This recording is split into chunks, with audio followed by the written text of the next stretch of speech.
इसका free body diagram बनाओ पहले।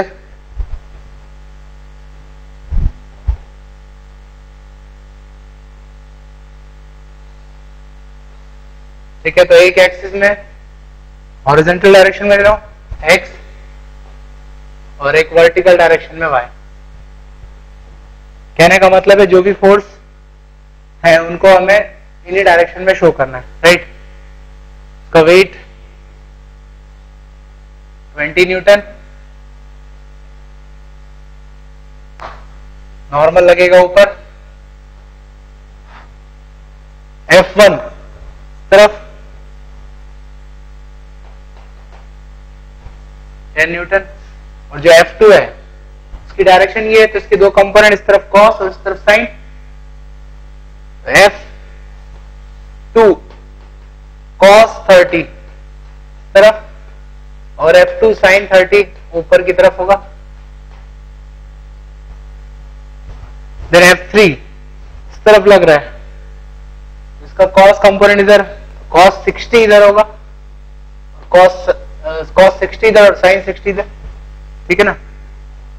तो नीचे की तरफ लग रहा है F3 sin 60, राइट, और उसका एक कंपोनेंट आगे की तरफ लग रहा है F3 cos 60 डिग्री, ठीक है। सारे फोर्सेस को मैंने यहां पर शो कर दिया। नाउ समझना क्या y डायरेक्शन में इसका मोशन होगा, अभी चेक कर लेते हैं। वेट 20 न्यूटन, F3 sin 60 कितना होगा, F3 sin 60, F3 कितना है 20√3, sin 60 इज √3/2, राइट, तो 30 न्यूटन है ये, ठीक है।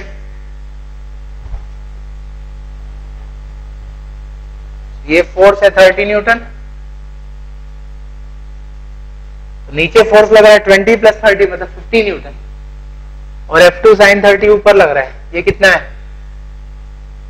ठीक है। F2 is 20 sin 30 means half, तो 10 न्यूटन फोर्स ऊपर लग रहा है,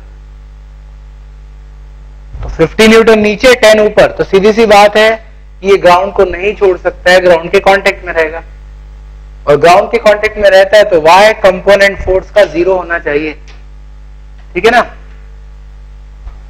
फोर्स के y कंपोनेंट को 0 करो तो उस केस में नॉर्मल फोर्स आ जाएगा 40 न्यूटन, ठीक है ना। नॉर्मल फोर्स 40 न्यूटन आ गया।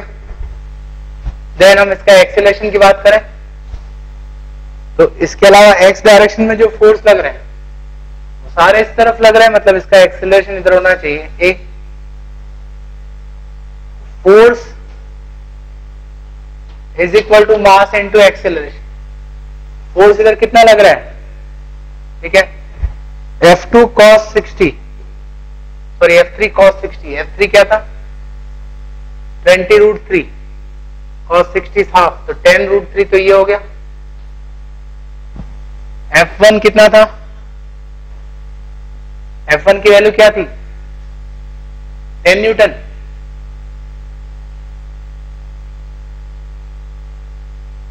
और F2 क्या था 20, F2 की वैल्यू क्या थी, F2 की वैल्यू क्या थी,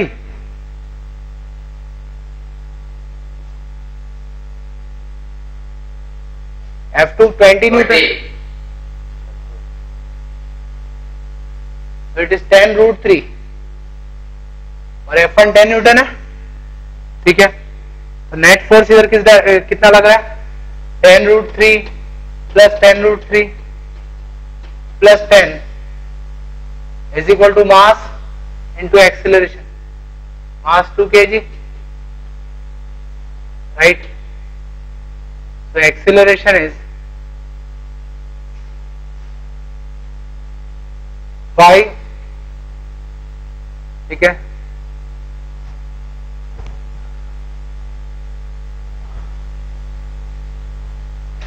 It is 10√3 + 5 मीटर पर सेकंड स्क्वायर।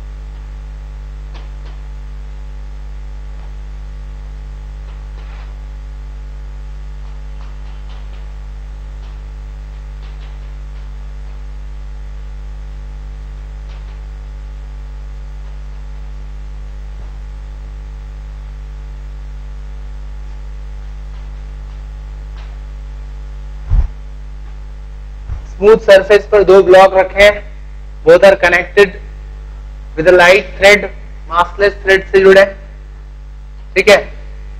आगे हम फोर्स लगा रहे हैं F, that is 15 Newton. Now find out acceleration of both block,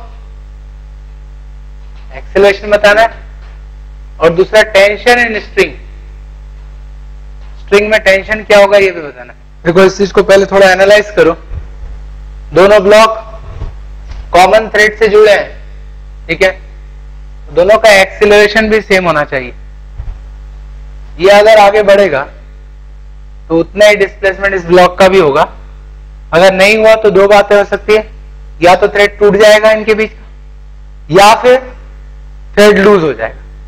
अगर इसका एक्सीलरेशन ज्यादा हो जाए तो थ्रेड लूज होगा, और इसका एक्सीलरेशन ज्यादा हो गया तो थ्रेड टूट जाएगा। इसका मतलब यह है कि दोनों साथ में चलना चाहिए, दोनों का एक्सीलरेशन सेम। तो अब याद करो हमने फ्री बॉडी डायग्राम बनाए थे इस तरह के केसेस। तो पहले तो मैं कंबाइंड सिस्टम ले लेता हूं। इन दोनों ब्लॉक का अगर कंबाइंड सिस्टम लिया जाए तो उस केस में क्या टेंशन फोर्स एक्सटर्नल होगा या इंटरनल होगा? इंटरनल, क्योंकि ये थ्रेड सिस्टम के अंदर आ गया। M2 M1 को आगे खींचेगा, M1 M2 को पीछे खींचेगा, राइट। तो अब एक ही एक्सटर्नल फोर्स लग रहा है उस केस में, इस डायरेक्शन में है। वेट और नॉर्मल इसलिए नहीं लेना है क्योंकि हम जानते हैं मोशन इस तरफ हो रहा है, ठीक है। तो हमें सिर्फ एक्सेलरेशन निकालना है। तो इस डायरेक्शन की बात करो, हॉरिजॉन्टल डायरेक्शन की, तो हॉरिजॉन्टल डायरेक्शन में फोर्स है F, that is equal to M1 plus M2 into A, ठीक है। मैं फिर रिपीट कर रहा हूं, ऐसा तभी कर सकते हैं जब दोनों का एक्सीलरेशन सेम हो, right. F is 15, mass is 5 kg, तो 3 मीटर पर सेकंड स्क्वायर। टेंशन निकालना है। टेंशन के लिए आपको इनमें से किसी एक का फ्री बॉडी डायग्राम बनाना होगा, ठीक है। जिसका आपका मर्जी हो वो उसका फ्री बॉडी डायग्राम बनाओ। M1 की बात करें अगर, तो M1 पर कौन से फोर्स लग रहे हैं? हॉरिजॉन्टल डायरेक्शन में टेंशन। इसके अलावा और कोई फोर्स नहीं लग रहा हॉरिजॉन्टल डायरेक्शन में। एक्सीलरेशन A 3 मीटर पर सेकंड स्क्वायर जो हमने निकाल लिया। तो फोर्स मतलब tension is equal to mass into acceleration. What is mass? 2 kg into acceleration, that is 6 newton. एक और तरीका था कि हम M2 का फ्री बॉडी डायग्राम बनाते, उस पर कौन कौन से फोर्स लग रहे हैं? तो M2 आगे, एक तो ये फोर्स लग रहा है F, और दूसरा थ्रेड इसको पीछे खींचेगा विथ टेंशन T, राइट। इसका मोशन आगे की तरफ हो रहा है, एक्सीलरेशन 3 मीटर पर सेकंड स्क्वायर। एक्सीलरेशन की डायरेक्शन में नेट फोर्स वह F माइनस T। एक्सीलरेशन की डायरेक्शन में net force F minus T is equal to mass into acceleration. Mass is 3 kg, right. T equal to F minus T। F is 15 newton minus 3A 9 6 newton, ठीक है। तो ऐसे भी निकाल सकते हो।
अब देखो समझना,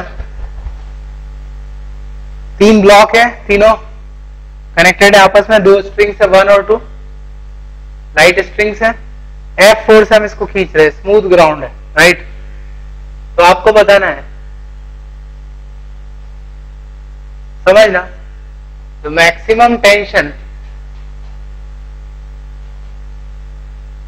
string 1 can beer is 20 Newton. String 1 जो है वो 20 न्यूटन से ज्यादा टेंशन को बियर नहीं कर सकती, ठीक है।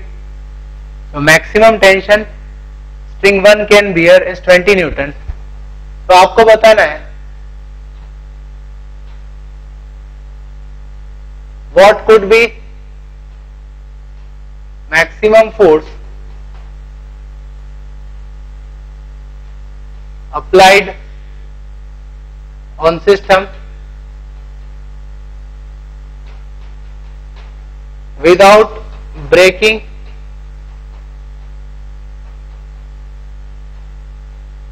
string 1। स्ट्रिंग 1 को तोड़ना नहीं है हमें, तो मैक्सिमम वैल्यू कितनी हो सकती है F की। तो अगर आप फोर्स F को बढ़ाते हो तो टेंशन बढ़ेगा, और टेंशन 20 न्यूटन से ज्यादा हो गया तो रस्सी जो है वो टूट जाएगी, स्ट्रिंग 1। तो मैक्सिमम F फोर्स की वैल्यू बताना है जिसमें ये सिस्टम एक साथ चल सके, ठीक है, विदाउट ब्रेकिंग द स्ट्रिंग 1। सही है। देखो string 1 can bear up to 20 newton tension, not more than that, ठीक है। क्या करो, ब्लॉक 1 का फ्री बॉडी डायग्राम बनाओ, पहला वाला जो ब्लॉक, हॉरिजॉन्टल डायरेक्शन में सिर्फ एक ही फोर्स लग रहा है, टेंशन स्ट्रिंग 1 का टेंशन T1 लगेगा, तो डेफिनेटली इसी डायरेक्शन में इसका एक्सेलरेशन होगा। तो T1 is equal to mass that is 2 kg into acceleration. समझना, अगर आप एक्सेलरेशन बढ़ाते हो तो टेंशन बढ़ेगा, टेंशन बढ़ता है, एक्सेलरेशन बढ़ाने पर टेंशन बढ़ेगा। मतलब हम जानते हैं कि टेंशन 20 न्यूटन से ज्यादा नहीं होना चाहिए, उससे ज्यादा हुआ तो ये स्ट्रिंग टूट जाएगी, राइट। तो मैक्सिमम टेंशन इज 20 न्यूटन। तो हमें मैक्सिमम वैल्यू मिल जाएगी एक्सेलरेशन की 10 मीटर पर सेकंड स्क्वायर, उससे ज्यादा एक्सेलरेशन नहीं हो सकता है, हुआ तो ये स्ट्रिंग टूट जाएगी। अब हम जानते हैं कि तीनों ब्लॉक एक साथ चलेंगे, आपस में जुड़े हैं, तो एक साथ एक ही एक्सेलरेशन से चलेंगे। तो और ये एक्सेलरेशन किस पर डिपेंड करता है, इस फोर्स पे, राइट। पूरे सिस्टम का पर एफबी न्यूटन्स लॉ लगा है, तो नेट फोर्स कितना हुआ, F is equal to total mass that is 10 kg into acceleration. तो अगर आप फोर्स बढ़ाते हो F तो एक्सेलरेशन बढ़ेगा, और एक्सेलरेशन बढ़ेगा तो वो टेंशन T1 बढ़ेगा, ठीक है ना। तो उस केस में T1 की वैल्यू 20 न्यूटन पर एक्सेलरेशन 10 है, 10 मीटर पर सेकंड स्क्वायर। उस वक्त जो फोर्स होगा वो मैक्सिमम होगा, उससे ज्यादा फोर्स लगाओगे तो ये थ्रेड टूट जाएगा, ठीक है। तो एक्सेलरेशन की वैल्यू 10 रखो, फोर्स आ जाएगा 100 न्यूटन। सीधी सी बात है, F must be less than 100 newton if this blocks are to move together, ठीक है। तो ज्यादा बहुत तो स्ट्रिंग टूट जाएगी।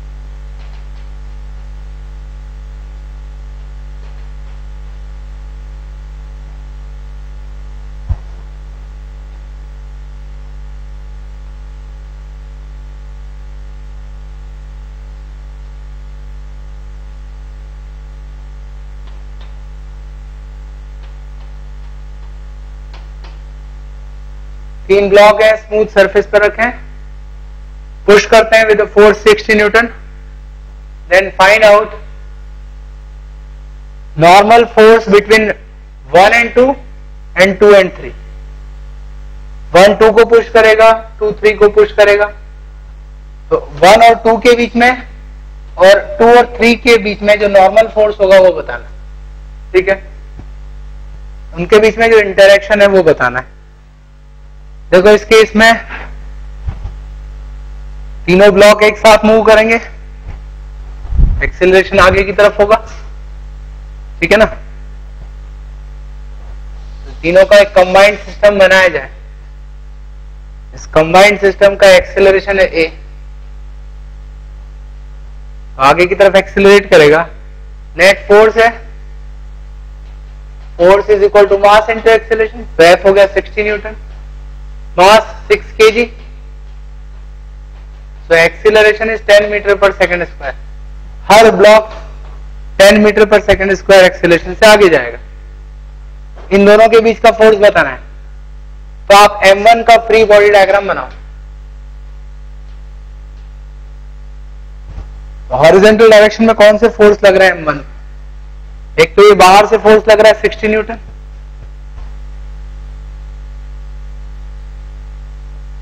ठीक है, और जब जैसे ही आगे जाएगा वैसे ये प्रेस करेगा M2, तो M2 को ये आगे पुश करेगा और M2 इसको पीछे पुश करेगा, ठीक है।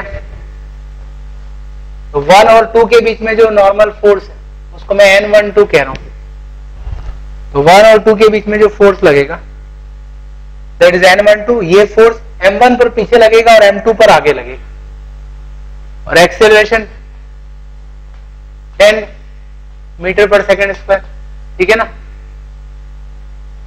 तो इस पर न्यूटन सेकंड लॉ लगा लो, तो जिस तरफ एक्सेलरेशन उस तरफ नेट फोर्स कितना है 60 minus N12 is equal to mass into acceleration. Mass is 1 into acceleration 10।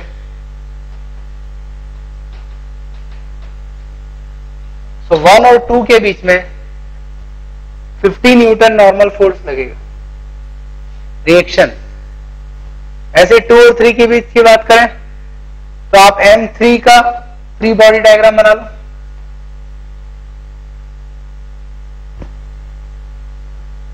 तो M3 पर कौन सा फोर्स लग रहा है बाहर से? सिर्फ एक ही फोर्स लगेगा, M2 जो इसको पुश करेगा, बस वो, और कोई नहीं। तो M2 इसको आगे की तरफ पुश करेगा विद अ फोर्स N23।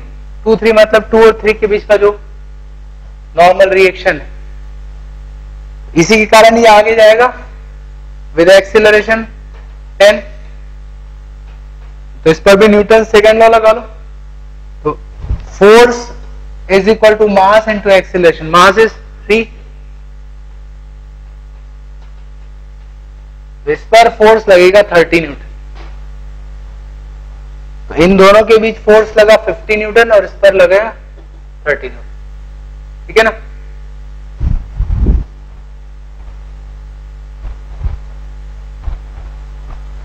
तो अगर फाइनली हम इनको फोर्सेस को शो करें तो देखो कैसे होगा।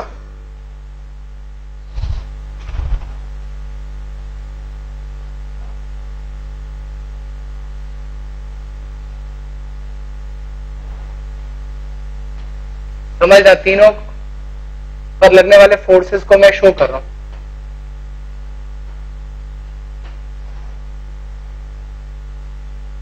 इस ब्लॉक पर बाहर से फोर्स लग रहा है 60 न्यूटन और ये इस पर फोर्स लगा रहा है इस तरफ 50 न्यूटन। तो नेट फोर्स इस पर लगा 10 न्यूटन आगे की तरफ। इस ब्लॉक पर नेट फोर्स हो गया 10 न्यूटन आगे। ऐसे M2 की बात करें, M1 इसको पुश करेगा with equal force 50 Newton, M3 इसको पीछे की तरफ पुश करेगा विद फोर्स 30 न्यूटन। तो इस पर लगने वाला रिजल्टेंट फोर्स हो गया 20 न्यूटन। ऐसे M3 की बात करें तो इसको इक्वल फोर्स लगेगा इस पर 30 न्यूटन का, तो इस पर रिजल्टेंट फोर्स है 30 न्यूटन। ठीक है, अब तीनों का एक्सीलरेशन सेम होना चाहिए, तो आप देखो इसका मास 1 kg, तो 10/1 एक्सीलरेशन 10 मीटर पर सेकंड स्क्वायर। इसका मास है 2 kg, 4 से 20 न्यूटन, 20/2, तो एक्सीलरेशन 10 न्यूटन 10 मीटर पर सेकंड स्क्वायर। मास 3 kg, तो 30/3 एक्सीलरेशन 10 मीटर पर सेकंड स्क्वायर। तो तीनों साथ में चल रहे हैं, मास अलग है इसलिए तीनों को अलग अलग फोर्स की जरूरत है। ठीक है, तो इस तरह से इनके बीच में फोर्सेस लगेंगे, राइट।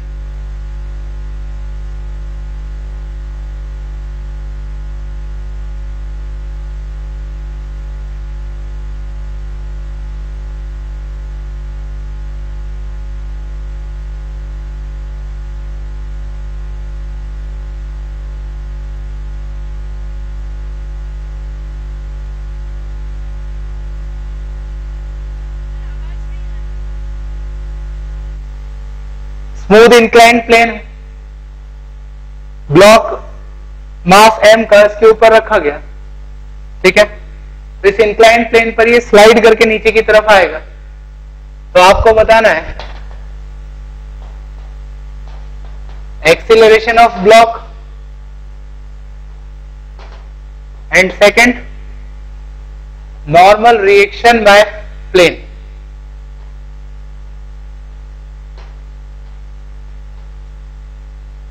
ठीक है, प्लेन का नॉर्मल रिएक्शन और एक्सीलरेशन बताओ।